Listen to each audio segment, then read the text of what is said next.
Okay, let's get this all set up here. Let me get to where I can send the link. Okay, go to the old tube. Go to my channel, get my channel link so I can share this. There's got to be a better way to do this. So if you know a better way to instantly send the link the second you go live, let's see here. And let me get to the video playing now.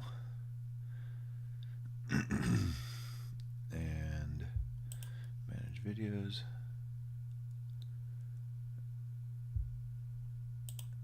Oh, Lordy.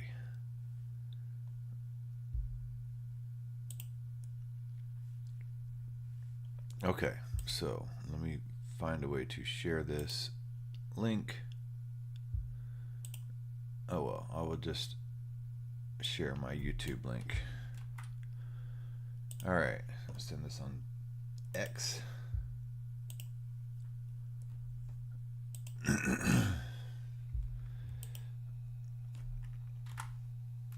Alright.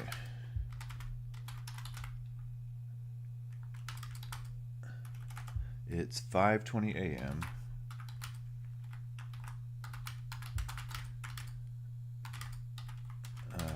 I am live on YouTube now.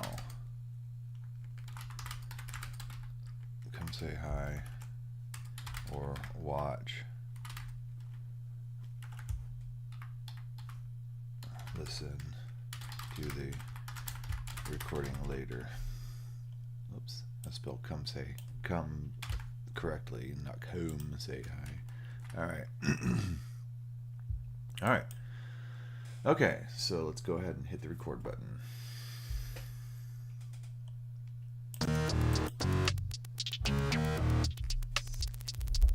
Good morning, everybody. I am Eureka John, and you are at... Is this... Okay, yeah. You are at Eureka Street Creative Podcast. It is November 9th, 2023. I am broadcasting from Leander, Texas, and this is episode number 504. And this is my podcast covering all things, a lot of things Web3 and crypto and tech-oriented and journalism and free speech and anti-censorship and all that type of stuff. And yeah, this is basically my brain dump to dump all the stuff that I learned throughout the 24-hour period between broadcastings lately, because I've been doing this every day again, which is great.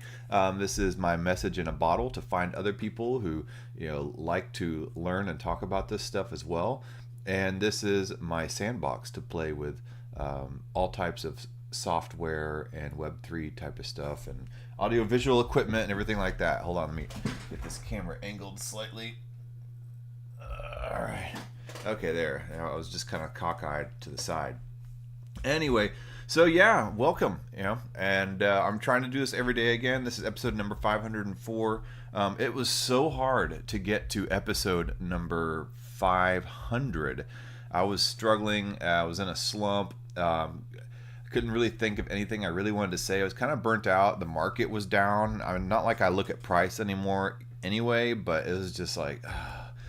and now, okay, yeah, I'm being a fair weather fan, right? Now the market's going up again, and here I am showing up every day, Okay, whatever, man. But I hung with it through Web3 and crypto all through this downturn, and hopefully this is a bull market, and because, I'm opening up a skate park also, and I'm trying to use some of my crypto funds that I've saved to finally be able to cash out. Hopefully I'll be above water on that, and be able to use that to fund a skate park, basically with a CrossFit business model plopped on top of it, to give people lessons, to help kids learn skate park etiquette, to help older people get back into skateboarding without completely killing their knees or backs or just themselves. Because I see it all the time at the skate park, like older guys, I used to kick flip downstairs, and then they end up like completely blowing out their knee, and you're like, dude, I told you not to do that. You're 45 years old. But they don't listen to me.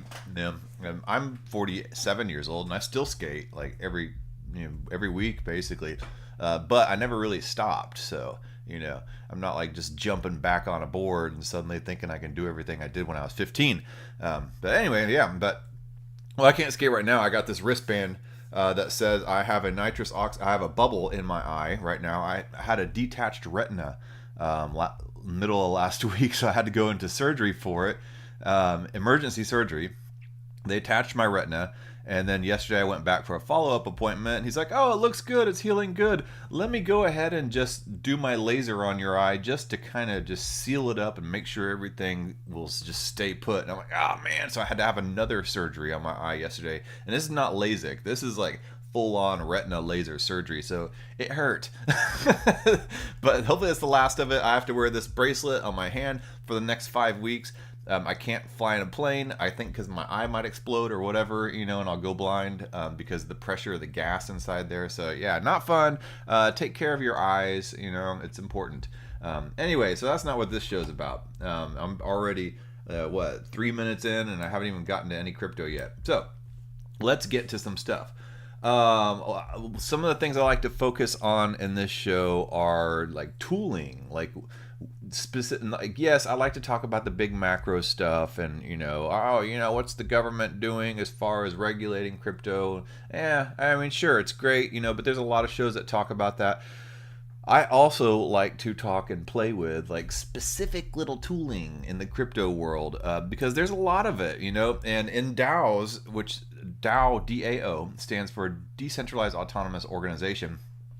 Yeah, there's a lot of DAOs that aren't really decentralized, and they're basically just online communities, but just the overall goal for a lot of these people who join DAOs are to try to be like a decentralized, flat organization with no hierarchical type of control.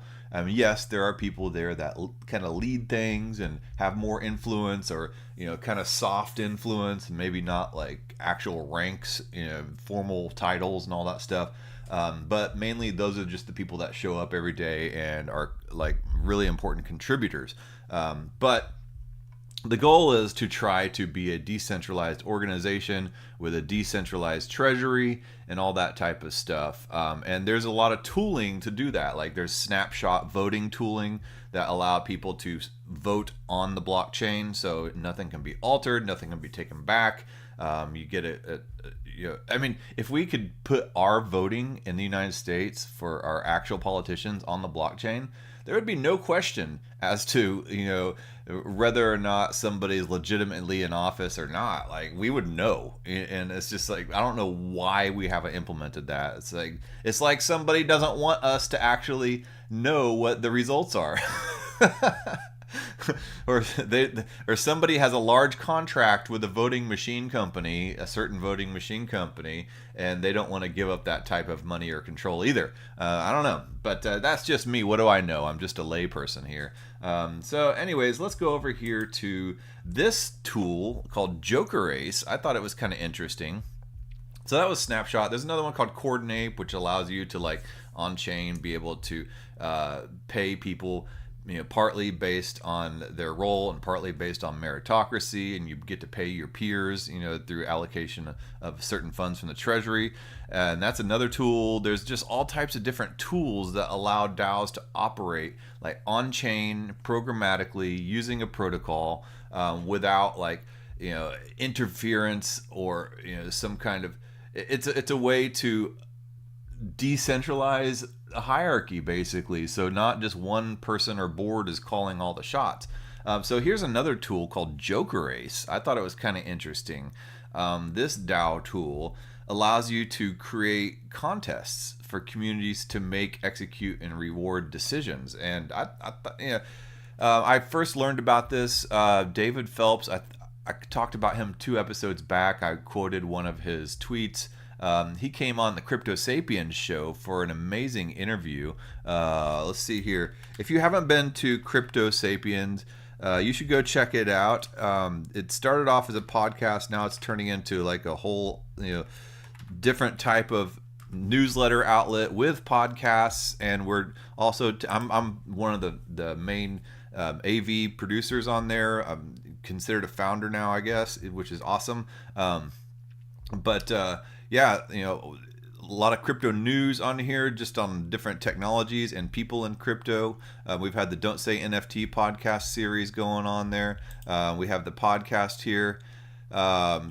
We had Rachel Rose as our most recent host. We have Donnie Clutterbuck as a host on the Don't Say NFT show. And now we're looking for another host. And so think about it kind of like an open mic podcast platform, in which we find a diverse array of people in the Web3 space. We give them the opportunity to present like a 12 episode series and just, take some kind of aspect of Web3 and then do like a 12 episode series to approach that aspect from all types of angles. And Rachel did hers on DAOs, and she has interviewed founders from lots of different projects and DAOs. Donnie did his on Bitcoin ordinals, which is cool, and we'll get to that, back to that in a second. Humpty is in the middle of doing stuff on digital identity. But anyway, back to what I was talking about. David Phelps, he was the one who enlightened me to this tool, JokerAce, and he was a guest on Crypto Sapiens, and Humpty Calderon interviewed him, and that's how I got to know about JokerAce. I think he's one of the main DAO contributors over there. Anyway, back to the tooling in my roundabout way that I kind of do. So JokerAce is cool. It's like a contest for communities to make, execute, and reward decisions. So what you can do is on your online community or in your DAO, you can create some kind of contest to be able to plug in and have people vote on it. For instance, there was one where you can submit a poem, and there's a prize. You can set a prize amount. You can set submissions for everybody, or submissions for just your community, or you can specifically name certain profiles that can vote. Then you have the time allotted for voting, and basically you can just plug it into the DAO website or community or whatever. Let's see here. Folklore Seedcraft Art Contest, and this one here is on the Optimism chain. Let's take a quick look at this one and see. So loading contest info. Folklore Seedcraft Art Contest. The winner gets 0.11 ETH, and I don't know how much that is. That's probably about $150, I think, if I'm correct, because I think 0.01 ETH is about $32 to $35, and yeah, that's about, I don't know, somewhere around there. My math, dollar to ETH translation is not very well lately, because I haven't been keeping track of price. So anyway, so let's see here. Remix NFTs to win. Remix Folklore Seed NFTs and win. So let's read more about this. Folklore is a community of explorers reading and discussing how culture and society is being impacted by our increasing interconnectedness worldwide. Folklore has an ongoing curation and uses funds from members to commission new writing. In Folklore's first open competition, we welcome anyone to use Folklore's graphic seeds, link below, and remix them using Source, also link below. You can link your artwork. You can keep your artwork pure by only remixing seeds, or corrupt it and transmute it with any other NFT from the Zora network. The winner will be provided a 200 USDC payment and a free membership for the next season of Folklore. Kind of cool, man. So let's go check out this Folklore Seed collection. Mint them all. You can opt as an option. You can download the source, remix, publish on source. Cool. So this is kind of a cool contest. Let me open this link in a new tab and just take a quick peek at what's going on over there. Yeah, and here's the parameters. Submissions open November 6th, submission close, voting, and then they have the voting period after the submission ends. Qualified wallets can enter a max of 2 submissions. Contest accepts up to 100 submissions. Anyone can submit. To vote, you must be on the allow list. So it's kind of an easy way to create these types of little contests, voting mechanisms. And here's the rewards pool address, so you can see that the rewards are there. Nobody's like just trying to take your submissions and run off with them or whatever. So let's go take a look at this. Folklore Seeds. Okay, these are all NFTs on the Zora network. I've talked about the Zora network before on this show. So let me expand this out so I can read this for you. Okay, so folklore is seeding and seeding. So SEEDIN, and then in parentheses, and seeding, CEDIN. It's graphic identity to its community. So yeah, so they're letting the community decide what their graphic identity, their branding will look like. So this identity consists of no approved assets, no brand guidelines, no official typefaces, nor colors. In their place, folklore offers the source material of these canonical objects, seeds, prompts, references, an open-ended narrative concept through which to imagine folklore's activity. The curious swarm navigates the labyrinth. And see, this right here is one example of why I love Web3. It has nothing to do with price speculation and like buying the next NFT that's going to moon so you can cash in and flip it and all that type of stuff. It has zero to do with that. It's like this type of stuff, like this free thinking, this art, this ability to like just like freely create and do cool stuff like this. So you can use all these as the seed for the idea, and then you can combine it, you can alter it, you can do whatever you want with these NFTs, and then you can submit it again as a different NFT and into this contest. And bam, you have a submission for it. So let's see some other stuff here. So here's how you do it. You create a prompt, you submit a proposal, like for example, submit a proposal as one of the ideas, design the new logo, which is what that one was, or what features should we build. As a community, you can throw the decision out as a community leader or whatever, or as a DAO, you can, instead of making some kind of large unilateral decision of this is what we're going to do, you can throw the vote out to the audience. And yes, there are some other voting tools, but this is one way to do it. What features should we build?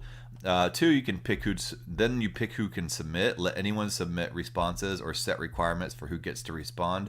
3, pick who can vote. Set requirements for who can vote. Pick how many votes they can get.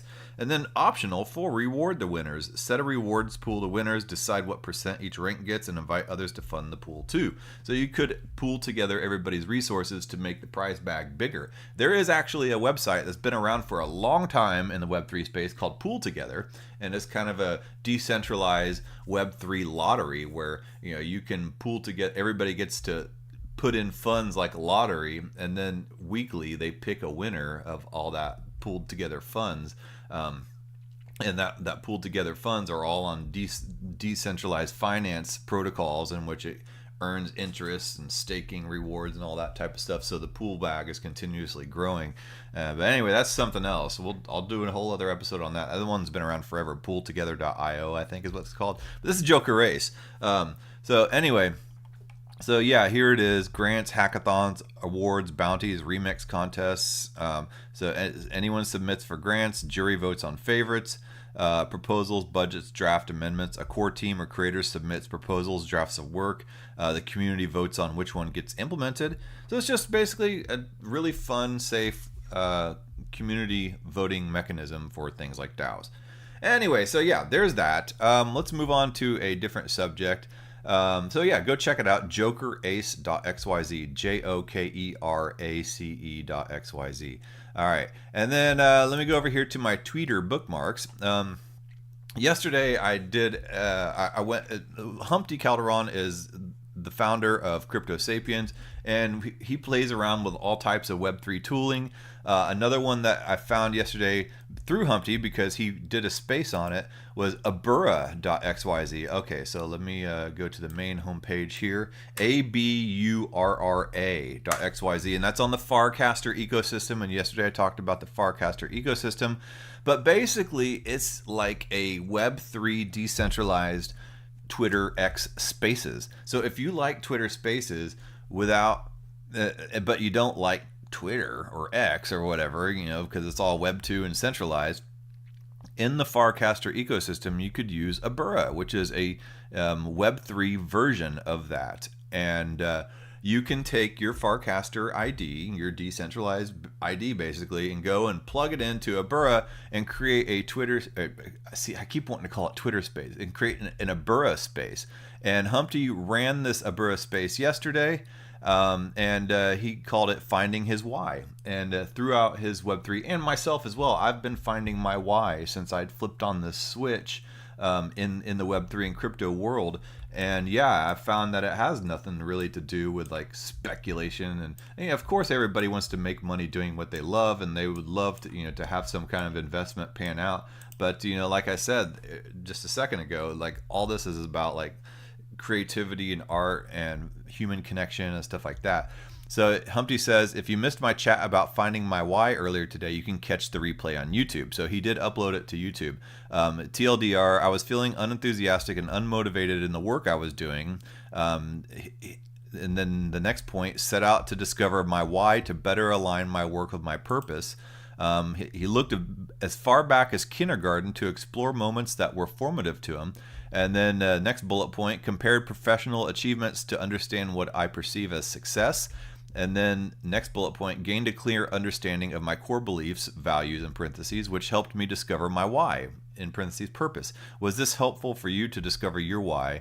And why should I produce more content like this? I thought this was great what Humpty did. It's a great way to start and to experiment with this tooling on a burra, but to basically take the Twitter space model and bring it onto Web3. BillZH.eth is one of the main, is the creator of Abura, I believe. I don't know too much about that, but let's go take a quick look at the YouTube channel. And yeah, as you can see here, here's Humpty starting the space. I'll turn the sound off. But yeah, so it's audio only, but it's worth checking out, and he's just going through. Yeah, it's just a single screenshot, but it's audio only. I'll put the link in the below the description, but it'll kind of give you a taste. It's basically a Twitter space, just in a Web3 version. And there's a lot of stuff like that popping up on the Farcaster ecosystem. So yeah, go check that out. Yeah, so I wanted to show that. So thanks, Humpty, for doing that. And let's see here. And just like Twitter Spaces too, you can comment as you go along. All right. So another thing I wanted to talk about. Where am I at? 20 minutes. Okay. So I usually try to keep these at 30 minutes. I'll spend the next 10 minutes talking about this. And this I could talk about for way more than 10 minutes. But this is another example of why we need decentralized journalism. I mentioned yesterday, with everything going on in Israel and Palestine, whatever side you're on, you don't know what is true anymore, especially with all the deep fakes and the CGI out there is getting insane. I've seen CGI models of a car on fire, in something like discrete 3ds Max, and you see the fire coming up from this insanely realistic looking car and next to all these buildings that are kind of crumbled down, and then they take and they blow up a little 3D sphere, and they just, like, how you can move things around in 3D software, they just move it through the smoke, and the smoke moves and reacts to this imaginary 3D ball. So I mean, the stuff out there is insane what can be done, and all that type of stuff is being published all over the internet. Photographs are being altered to promote some agenda from one side or the other, and it's being done on both sides. I'm not pointing any fingers or blaming any one side or another.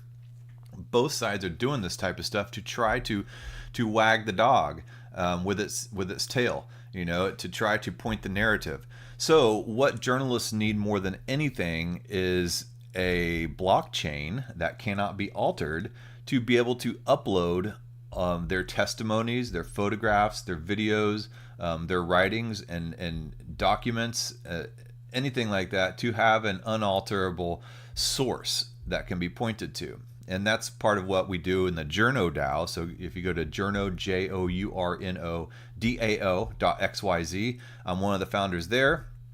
We're trying to educate journalists on how to use these Web3 tools to be able to create that unalterable source of truth. And I know WikiLeaks tries to do that, and that's one of the main purposes of WikiLeaks, and I'll explain that in a second. But WikiLeaks is still Web 2 and depends on servers, like centralized servers.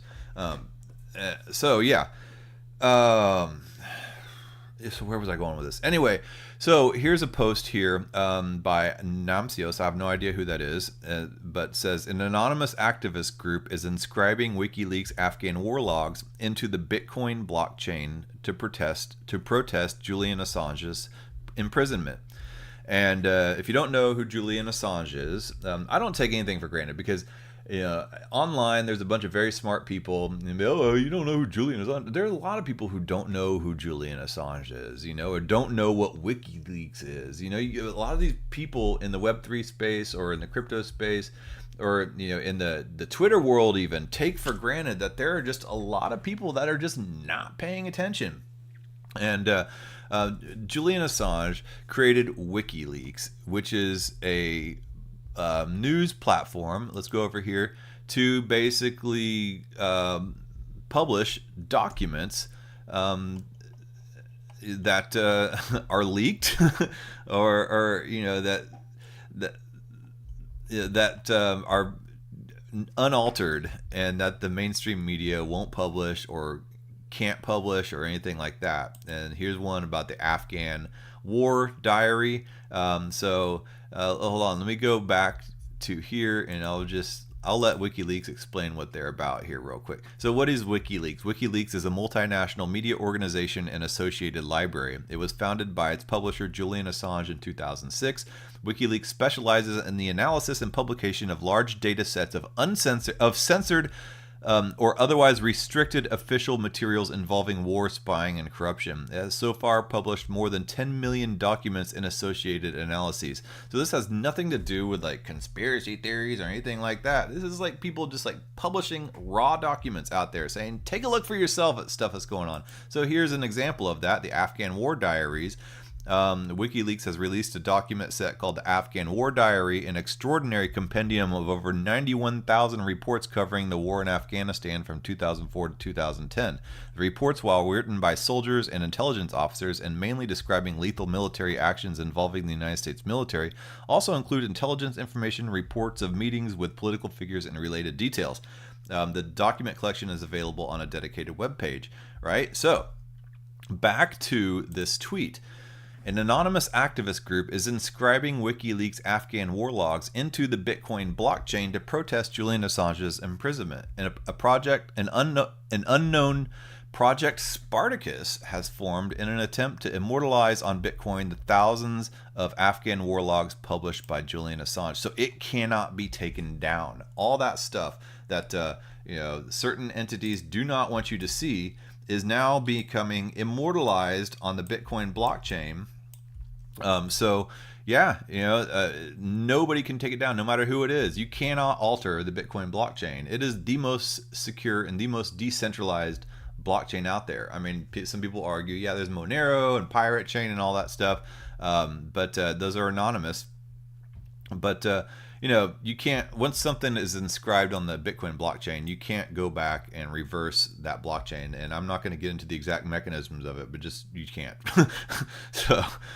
So what started with a mysterious inscription on October 7th may end up turning into the latest global protests in support of journalist and activist Julian Assange. So what a Bitcoin ordinal are basically NFTs on the Bitcoin blockchain. And NFTs have been around for a long time, well before Ethereum, well before Bored Apes or CryptoPunks or anything like that. NFTs have been able to be on the Bitcoin blockchain for a long time, and Bitcoin purists might argue with that. Bitcoin is not a financial tool. Bitcoin is a protocol, and it can be used for a lot of other things besides financial tools. And I think finance was the kind of Trojan horse in which got Bitcoin into the world, and then now people are discovering that it can be used for tons of different stuff. So Project Spartacus, an act of solidarity for Julian Assange. So Project Spartacus has formed in an attempt to immortalize on Bitcoin the classified information that the U.S. government has long alleged Julian Assange illegally provided to journalists in the infamous Afghan War Diary. Following the inscription, an anonymous individual has contacted Bitcoin Magazine claiming responsibility for the project. So it's anonymous. It's being put up there as a protocol, basically, which aims to inscribe the tens of thousands of logs from the Afghan war published by Julian Assange's WikiLeaks in July 2010 into the Bitcoin blockchain. These logs created a big upheaval in the U.S. media at the time they were published and elicited strong reactions from the country's government. Notably, the content of the logs not only differed from what had been presented in mainstream media, but also offered troubling insights into what actually happened in Afghanistan. At times, the logs raised questions about the conduct of some U.S. military operations. The publication of the war logs, which was coordinated with The Guardian, The New York Times, and others, caused a stir inside the government. The first indictment brought against Assange focus on an alleged conspiracy between him and Chelsea Manning to crack an account on a computer in her military base. Per the charges, the primary purpose of the conspiracy was to facilitate Manning's acquisition and transmission of classified information. However, as reported by The Intercept, it later became clear that the alleged hacking not only did not happen, but it couldn't have happened. New testimony reported by investigative news site Shadowproof also showed that Manning already had authorized access to and the ability to exfiltrate all the documents she was accused of leaking without receiving any technical help from WikiLeaks. So Julian Assange was not guilty. WikiLeaks was not guilty in this. In truth, the indictment describes the kind of activities conducted by many news organizations and journalists every day, including obtaining and publishing true information of public interest, communication between a publisher and a source, and using encryption tools. So in addition to the Afghan war logs, WikiLeaks also published those of the Iraq war. There's a picture below. It depicts a wounded Iraqi being loaded onto a van during an attack by Apache helicopters that killed a dozen people in Baghdad, including two Reuters news staff on July 12, 2007. I've seen this video. It's pretty terrible. It shows the guys in the helicopter going circling around these people, and they're trying to load people onto a hospital van, and they just basically ask for permission to engage. They're given permission, and they just basically blow them into the sky. So yeah, it's a terrible video, but you find this stuff online nowadays. And I didn't know if it was true, honestly, but it turns out that one was absolutely true. It wasn't altered or AI, and then now it is being published on the Bitcoin blockchain, so it can never be altered or censored or anything like that. So it seems this backdrop is the context through which Project Spartacus attempts to take a foothold in the Bitcoin ecosystem. The project leverages the Ordinals protocol, which is a meta protocol for Bitcoin that lets anyone add arbitrary data to the original cryptocurrency's blockchain. Given the properties of Bitcoin and its decentralized network of nodes, once data is added to the blockchain, it can never be removed or altered. Such properties are seemingly great for the use case of combating censorship of information. Under the slide, it seems Project Spartacus aims to take a stand towards freedom of information and knowledge, making it impossible for anyone to mess with the data that Assange risked his life to make public. The journalist currently faces potential extradition to the United States despite being an Australian citizen and not having committed legal offenses on U.S. soil. The outcome of the extradition process remains uncertain and continues to grow regarding his future, whether he will ever regain his freedom. Project Spartacus' website includes a public interface through which any person can inscribe Ordinals Joker. That's inscribing means basically minting. So it's like the NFT, you mint an NFT, in Ordinal you inscribe it. But it's kind of the same process. Ordinal's jargon for adding data to the Bitcoin. Project Spartacus' website provides a public interface, so anybody can do this, through which any person can inscribe a war log. There seems to be no fees associated with this action apart from network fees, which is the necessary component to any transaction submitted to the Bitcoin network. So network fees are basically gas fees that you pay to interact with any blockchain, and those gas fees are there to prevent DDoS attacks, DOS attacks, denial of service, in which call requests are overloaded by hackers to try to overload a system and make it crash. So that's why gas is there, and it also helps to pay the miners who run those nodes. So let's see here. Where it says donations are said to go towards supporting the following organizations: Freedom of the Press Foundation, the Information Rights Project, and Reporters Without Borders. So a huge rectangular button appears on the main page, Publish War Log. Upon clicking, the process of inscribing a war log is triggered. The user is given the option to choose how many logs to inscribe, with a maximum of 300 war logs per transaction. Anyway, so yeah, Bitcoin. Here's a little what I was talking about. Bitcoin being more than money. And money was kind of the money use case was kind of the Trojan horse to bring cryptocurrency into the world. Commonly seen as a monetary network, Bitcoin can also serve as decentralized and unstoppable publishing technology thanks to the Ordinals protocol. Created last year by Bitcoin developer Casey Rodarmor. Rodarmor? Okay, sorry, Casey. Ordinals aims to make it easy for anyone to add data to Bitcoin, be it text, image, video, HTML, or Markdown. Now, I know the last year that was created by Casey Rodarmor, ordinals, but the concept and the functionality has been there for a long time. Actually, NFTs have been available on Bitcoin. Paypays were first created, the little frog character on Bitcoin a long time ago. Anyway, the development saw a parabolic surge in activity within a few short months. The amount of inscriptions added to Bitcoin in the first 200 days following the launch of ordinals was greater than a number of Ethereum NFTs created in the same 200-day period after non-fungible tokens went live on the ETH. So if there's two podcasts you can listen to that talk quite a bit about ordinals. One is the one on CryptoSapiens.xyz called Don't Say NFT, and then the other one is the Ordinals Show. So search Don't Say NFT or the Ordinals Show on Spotify or Apple or whatever podcast platform you listen to. Anyway, this rise in popularity caused a big fee spike on the Bitcoin blockchain, leading to some users to complain about the perceived uselessness of adding arbitrary data of what should arguably be a monetary network. Since Bitcoin is ruled by rules and not rulers, decentralized, right? The point of what DAOs are trying to do as well, and ordinals transactions abide by the protocol's rules, the activity was able to continue and thrive for months, leading to a plethora of applications and new developments being built on the original cryptocurrency. Project Spartacus takes a spin on Ordinal's popular use case of doing NFTs on the mother chain to seemingly focus on complete data finality on the decentralized chain of information, which is run by tens of thousands of nodes in hundreds of different jurisdictions around the world. In this sense, ordinals may well be the ultimate publishing tool that many in the world have been looking for to fight information censorship and tampering. So if you've heard the term ordinals before by some kind of Bitcoin enthusiast, this is what they're talking about. So let's take a quick look at Project Spartacus. Here's the manifesto. Go to projectspartacus.org. Project Spartacus, an act of solidarity for Julian Assange. Imagine now if there's, hopefully there's going to be some kind of Project Spartacus that pops up for everything going on in Israel and Palestine today, so we can really get down to the truth of everything happening and have it be on the blockchain and uncensorable, right? This is for the Afghan war, which is also important, but that's in the past. I'd love to see it for the present. So Project Spartacus invites supporters to stand against government persecution of journalists, publishers, and whistleblowers, leveraging the censorship resistance of Bitcoin.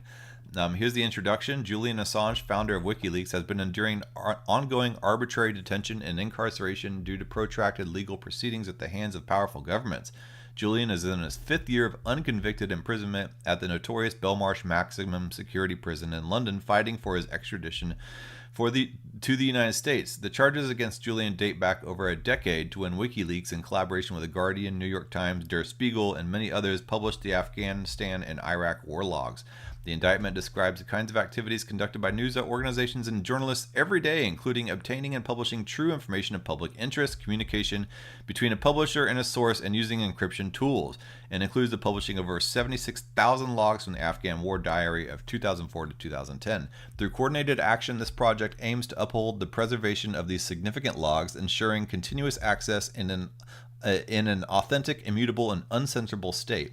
In doing so, we stand against the charges that Assange faces, charges that press freedom advocates criticize as an attack on journalistic freedom. Solidarity. As a first of its kind, Project Spartacus invites supporters to participate as citizen journalists by collectively publishing the Afghan war logs to the Bitcoin blockchain.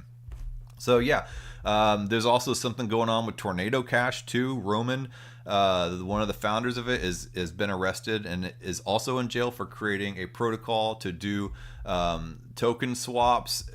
So they're, are they going to crack down on Bitcoin now because of creating a platform to create uncensorable documents and all that stuff? I mean, Tornado Cash is a token swapping protocol, and so the SEC did not want, and the government did not want people to be able to swap tokens anonymously outside of the KYC, which means know your customer system.